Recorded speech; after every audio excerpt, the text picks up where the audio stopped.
So good day guys, welcome back to the channel. So let's take a look at what you'll be expecting on EURJPY.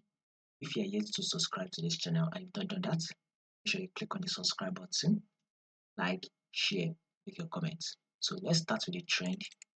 To understand the trend, we have to zoom it out and we clearly can see that our EURJPY trend is clearly on an uptrend move. So we're having a series of higher and higher low. That is on the full trend.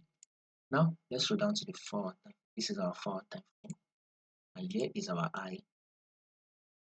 Here comes the higher low.